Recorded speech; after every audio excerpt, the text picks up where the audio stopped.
pagi anak-anak. Selamat pagi. Kita mulai pagi ini dengan absen dulu ya. Kira-kira semua masuk ya. Yang pertama Asli, Lisani, Nanda, Mela, Emma, Nafisa, semua hadir ya. Iya.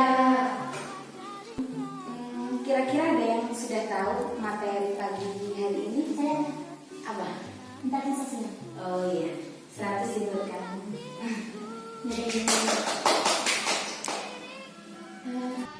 Bisa dicatat temanya interaksi sosial. Apa sih pengertian interaksi sosial tersebut?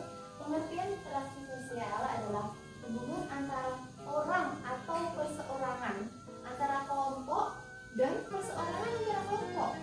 Meski di sini itu adalah hubungan antara individu dengan individu, individu dengan kelompok, dan kelompok dengan kelompok. Bisa dimengerti? Jelaskan tentang interaksi sosial. Mungkin kalian di sini ada yang sudah paham interaksi sosial itu apa? Interaksi sosial. Baik, tentang penjelasan interaksi sosial tersebut, mungkin kalian ada yang mau bertanya?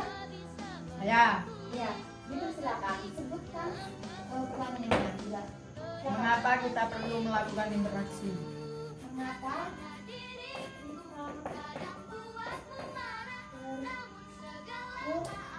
melakukan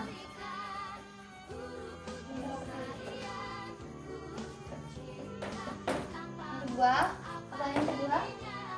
Ya, Oh ya, silakan. mengapa kedalaman dapat dikatakan sebagai untuk interaksi sosial?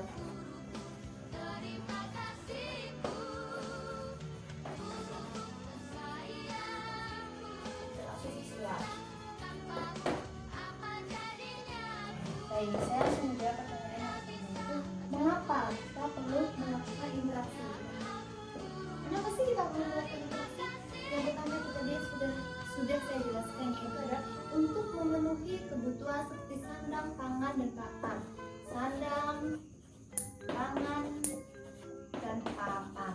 Baik, kita sendiri adalah makhluk sosial atau makhluk yang tidak bisa melakukan suatu hal secara sendiri. Jadi kita perlu melakukan sebuah kegiatan itu bersama-sama atau bersama dengan orang lain. Karena kita tidak bisa hidup sendiri gitu loh. Seperti contoh ketika kalian sakit, apakah kalian bisa merawat diri kalian sendiri? Tidak. Itu tadi perlu adanya orang lain untuk dalam membantu pengobatan atau merawat kita tersebut. Bisa dipahami nggak pertanyaan pertama?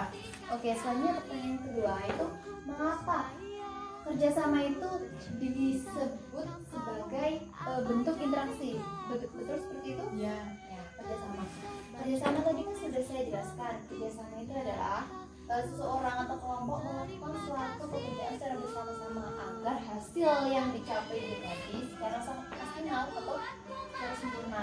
Jadi perlu, karena di dalam kerjasama tersebut itu terjalin sebuah hubungan interaksi, yaitu adalah percakapan, membantu dan lain sebagainya, merespon, ya kan? Yang sudah saya jelaskan tadi, hubungan timbal balik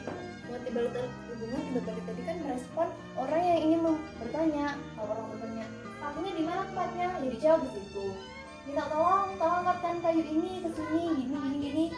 Kita bisa membantunya. Jadi sebuah hubungan interaksi dalam kerjasama tersebut. Bisa dipahami? Jadi di sini saya akan menjelaskan mengenai konflik sosial. Jadi dilihat dari namanya sudah konflik, pasti di dalamnya itu ada suatu pertentangan.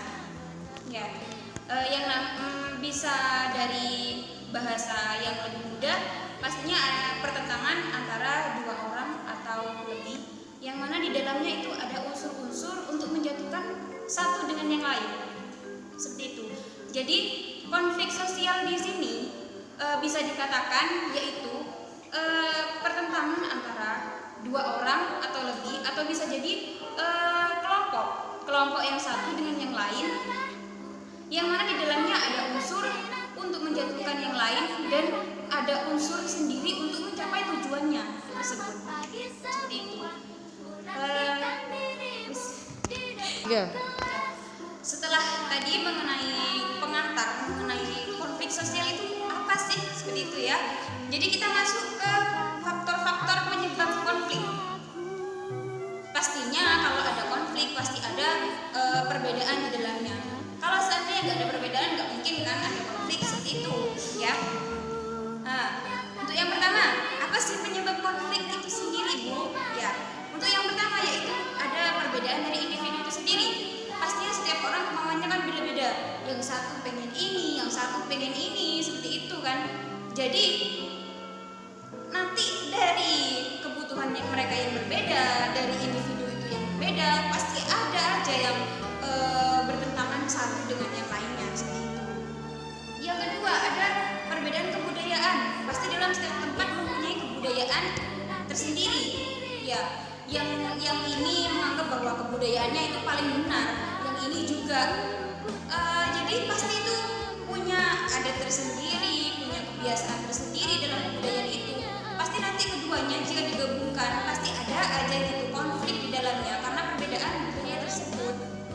Untuk yang ketiga yaitu ada perbedaan kepentingan. Nah, ini yang paling sering muncul ya. Perbedaan kepentingan ini orang pasti semua berbeda kepentingan. Jika orang yang berbeda kepentingan itu dijadikan harus satu kesatuan pasti masih bingung. Ada aja konflik di dalamnya karena keinginan mereka sudah berbeda, kepentingan mereka sudah berbeda, seperti itu. Jadi pasti ada pertentangan dari kedua belah kubu. Untuk yang terakhir yaitu ada perubahan sosial itu sendiri. Jadi dalam sebuah lingkungan yang menyebabkan suatu pertentangan itu sendiri atau timbulnya konflik dalam suatu masyarakat pastinya itu dari adanya perubahan sosial. Seperti yang kita tahu, lingkungan juga berubah-ubah seperti itu. Lingkungan sosial nggak selalu seperti ini, tak gitu enggak ya. Jadi itu beberapa dari apa sih penyebab konflik itu, Bu? Seperti itu. Lebih mengarah ke banyaknya perbedaan dalam diri seseorang, entah itu antara individu dengan individu atau juga bisa jadi kelompok dengan kelompok atau dalam lingkup masyarakat seperti itu. Baik, mungkin sampai di sini saja pertemuan kita kali ini dari tentang interaksi sosial. Jadi interaksi sosial ini adalah hubungan antara individu dengan individu, kelompok dengan individu, kelompok dengan kelompok, dan individu dengan individu. Jadi mari kita tetap, kalian semua tetap semangat belajar, giat belajar. Percayalah bahwa darah yang mengalir di medan latihan adalah darah penebus di medan pertempuran. Jadi kita tetap, kalian tetap semangat belajarnya, giatkan belajar saudara, buatlah bangga diri Anda sendiri dan buatlah bahagia keluarga serta orang tua kalian semua. Tetap semangat belajarnya dan jangan lupa minggu depan kita tentang materinya tentang mobilitas sosial. Silakan belajar di LKS kalian halaman 40 bab 2 bahwa mobilitas sosial itu pengertiannya apa, manfaatnya apa, dampak positif dan negatifnya apa, dan prosedurnya seperti apa. Silakan dibaca di rumah. Sebelum saya tutup, mungkin ada yang tahu apa itu interaksi sosial?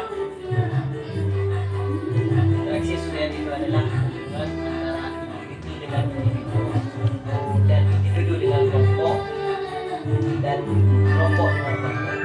Baik, saya kira teman-teman dan semuanya sudah paham. Mungkin hanya ini yang dapat saya sampaikan. Sampai jumpa di berikutnya.